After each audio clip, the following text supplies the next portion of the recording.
ఈనాడు దినపత్రిక అధినేత రామోజీరావుకి నివాళులర్పించిన గాజువాక ఎమ్మెల్యే పల్లా శ్రీనివాసరావు.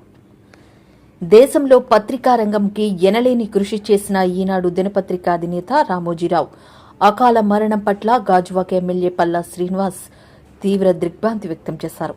స్వర్గస్థులు రామోజీరావు ఆత్మకు శాంతి చేకూరాలని, అలాగే వాళ్ల కుటుంబానికి భగవంతుడు మనోధైర్యం ప్రసాదించాలని పల్లా శ్రీనివాసరావు అన్నారు. నాణ్యమైన వార్తలు అందించడంలో గాని, నిబద్ధత కూడిన వార్తలు ప్రచురించడం, విలువలతో కూడిన పత్రికను సమాజంలో నిలబెట్టిన వ్యక్తిగా రామోజీరావు గుర్తింపు పొందారు అని ఎమ్మెల్యే పల్లా శ్రీనివాసరావు అన్నారు. ఈ కార్యక్రమంలో పులి రమణారెడ్డి, మువ్వల మహేష్, సోమశేఖర్, గోమాడ వాసు, పంచదార్ల ఉగ్రం, శ్రీనివాస్, హఫీజ్, బొట్టా కిరణ్, మొల్లి నాగరాజు, బొట్టా శ్రీను తదితరులు పాల్గొన్నారు. సంస్థల అధినేత అయినటువంటి రామోజీరావు గారు అకాల మరణం చాలా చింతిస్తున్నామండి. వారి ఆత్మకు శాంతి కలగాలని, వారు కుటుంబ సభ్యులకు ఆ భగవంతుని మనోధైర్యం ప్రసాదించాలని ఆ భగవంతుని వేడుకుంటూ, వారికి ఈ సందర్భంగా నివాళులు అర్పిస్తూ, మెయిన్గా ఆయన కోసం చెప్పుకోవాలంటే పత్రికా రంగంలో లేదా మీడియా రంగంలో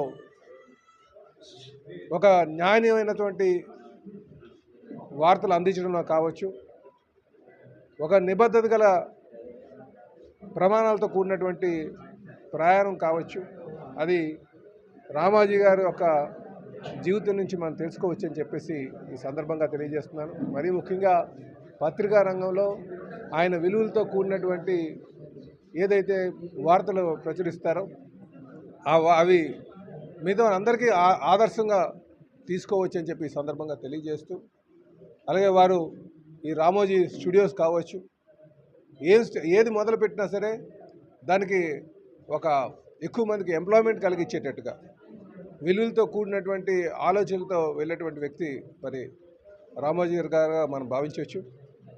వారికి నిజంగా ఇప్పుడున్నటువంటి ఎవరైతే యంగ్ బిజినెస్ మ్యాన్ కావచ్చు, లేకపోతే పత్రికా రంగంలో ఉన్నటువంటి వారు కావచ్చు, ఆయన ఆదర్శంగా తీసుకోవచ్చు అని చెప్పి ఈ సందర్భంగా తెలియజేస్తున్నాం. వారికి ఈ సందర్భంగా మేము నివాళులు అర్పిస్తూ, వారి ఆత్మకు శాంతి కలగాలని, కుటుంబ సభ్యులకు ఆ దేవుడు మనోధైర్యం ప్రసాదించాలని కోరుకుంటూ వాళ్ళకి నివాళులు అర్పిస్తున్నాం. నమస్కారం అండి. ఈరోజు చాలా బాధాకరం.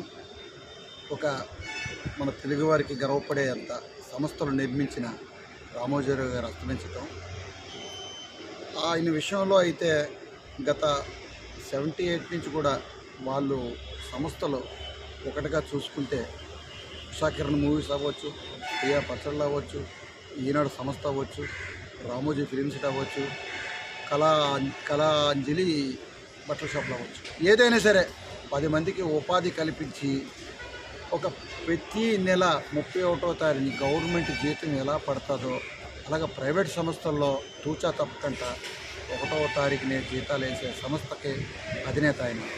ఈరోజు కొన్ని లక్షల మందికి ఉపాధి కల్పించిన ఒక వ్యక్తి, ఆ వ్యక్తి ఈరోజు అస్తమించడం బాధాకరం.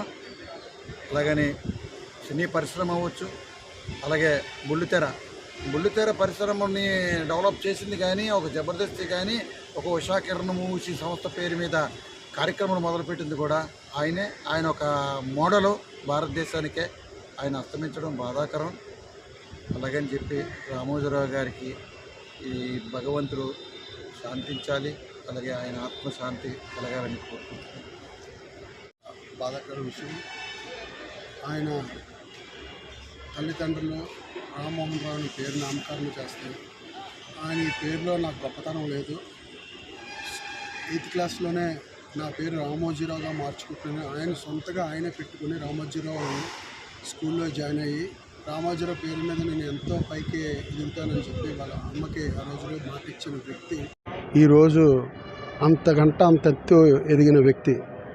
ఈరోజు ఆయన మన అందరి మధ్యలో లేరు అంటే చాలా బాధగా ఉంది.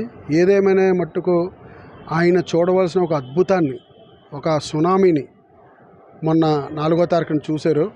అది చూసి ఆ ఆనందం ఆయన చాలా పంచుకున్నారు. ఆ ఆనందాన్ని ఈరోజు అంత మంచి వ్యక్తిని, రాష్ట్రాన్ని అధోగతి పాలు చేసి సర్వనాశనం చేసిన వ్యక్తి ఎన్నో ఇబ్బందులు పెట్టాడు. కానీ ఆయన్ని ఏమీ కాలు వెంటి కూడా ఎవరు టచ్ చేయలేకపోయారు. ఈ రోజుకి కూడా రాజశేఖర రెడ్డి దగ్గర నుంచి జగన్మోహన్ రెడ్డి వరకు ఎన్నో ఇబ్బందులు పెట్టారు. కాలు వెంట్రుక కూడా టచ్ చేయలేదు. రామోజీరావు అంటే ఒక వ్యవస్థ కాదు, ఒక సంస్థ కాదు, ఒక పెద్ద వ్యవస్థ. అది దేశాలలో కూడా పాకిన పేరు రామోజీరావు అనే పేరు. అటువంటి వ్యక్తి మన మధ్యలో లేకపోవడం చాలా మనకి దురదృష్టకరం. ఆయన ఎక్కడున్నా ఆయన పవిత్రమైన ఆత్మకు శాంతి చేకూరాలని నేను మనస్ఫూర్తిగా భగవంతుని కోరుకుంటూ నేను సెలవు తీసుకుంటాను.